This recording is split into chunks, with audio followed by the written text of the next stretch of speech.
Oh, heto na naman tayo, di ba? Papalapit na ang eleksyon. At kasabay niyan, yung mga pamilyar na pangako, yung mga jingle na di maalis sa isip mo, at syempre, yung pakiramdam na baka this time, iba na.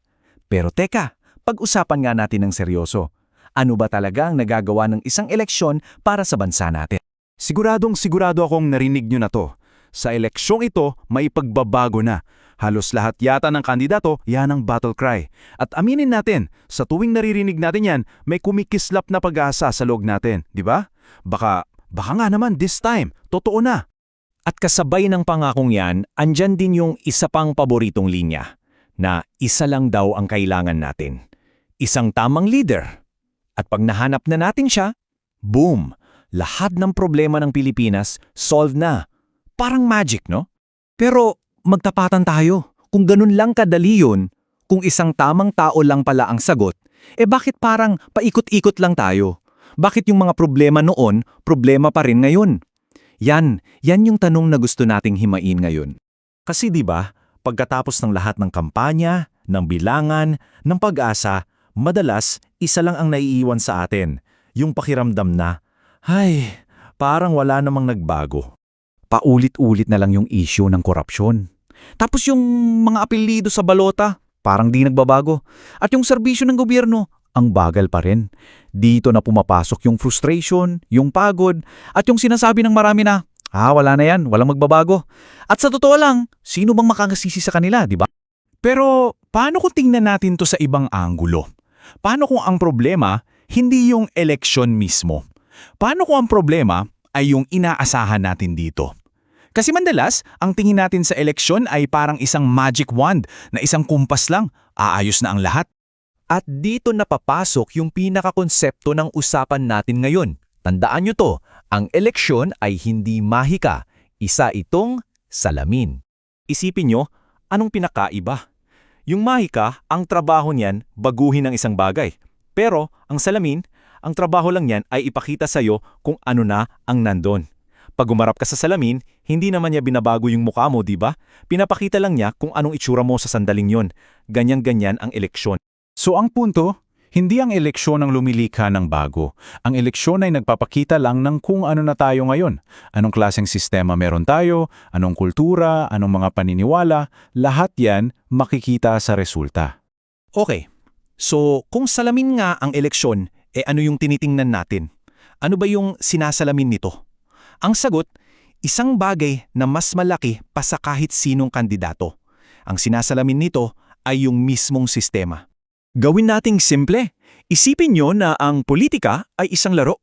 Bago pa man sumali yung mga player o yung mga leader, nakalatag na yung rules of the game. At yung sistema, siya yung gumawa ng rules na yon. Ang sistema ang nagtatakda kung sino ba talaga ang may power, paano ba ginagawa ang mga desisyon, sino ba yung laging nakakalusot at sino yung laging dehado. So kahit gaano pa kagaling o kabuti ng isang leader, kailangan niyang maglaro sa loob ng sistemang yan. So, kung yung sistema pala ang may hawak ng baraha, bakit kaya ang focus natin tuwing eleksyon ay laging sa paghahanap ng isang savior, isang tagapagligtas? Di natin namamalayan, itong paghahanap na to, ito mismo yung naglalagay sa atin sa isang cycle. At ito yung tinatawag nating cycle of disappointment. Ganito yan. Step 1, naniniwala tayong isang tamang tao ang sagot.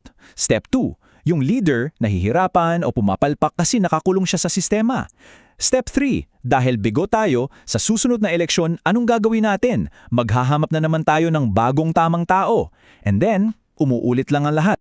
Pero teka, hindi lang yung mga leader ang apektado ng sistema. Tayo rin. Lahat tayo. Dahil yung kultura natin sa politika, yan ay resulta lang din ng kung paano tayo natutong mag-survive sa loob ng sistemang to. Halimbawa, di ba natutunan natin na minsan mas importante yung connections o yung padrino kaysa sa tamang proseso. O kaya mas safe na lang na manahimik kaysa bumatikos sa may kapangyarihan. Hindi ito nangangahulugan na masama tayong tao. Ito yung naging paraan natin para makasurvive. At itong kulturang to, ito mismo yung lumalabas sa salamin tuwing eleksyon. So kung ganyan pala yung sitwasyon, anong gagawin natin? Susuko na lang ba? Hindi. Dito na natin kailangang baguhin yung lens na ginagamit natin. Imbes na mawala ng pag-asa, gamitin natin to para magtanong. Pero this time, yung tamang tanong, Balik tayo sa salamin. Pag nakita mong may dumi ka sa mukha, sinisisi mo ba yung salamin? Hindi, di ba? Ganun din dito. Kung hindi natin gusto ang resulta ng eleksyon, ang goal ay hindi sisihin yung refleksyon, yung mga botante o yung mga nanalo. Sila ay refleksyon lang. Ang tunay na goal ay gamitin ang salamin para makita natin ng klaro ano ba talagang kailangan ayusin. Hindi yung nasa salamin, kundi yung totoong tao na nakaharap dito. At kung tatanggapin na natin na salamin nga ang eleksyon, na ito yung katotohanan na pinapakita sa atin, edi may isang napakalaking tanong na kailangan nating harapin. At heto na yun! Imbes na ang tanong natin ay sino ang dapat iboto, baka ang mas mahalagang tanong pala ay anong klaseng sistema ba to na paulit-ulit na lang lumilikha ng ganitong mga lider at ganitong resulta?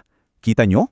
Yung focus lumilipat na mula sa tao papunta sa sistema. Kaya pagdating ng 2028, tandaan natin, hindi ito isang milagro na biglang aayos sa lahat. Pero pwede itong maging isang mahalagang simula. Isang pagkakataon para tayong lahat ay tumingin ng diretso sa salamin, intindihin kung anong nakikita natin, at mula doon magsimulang magtanong kung ano ba talaga ang dapat nating baguhin.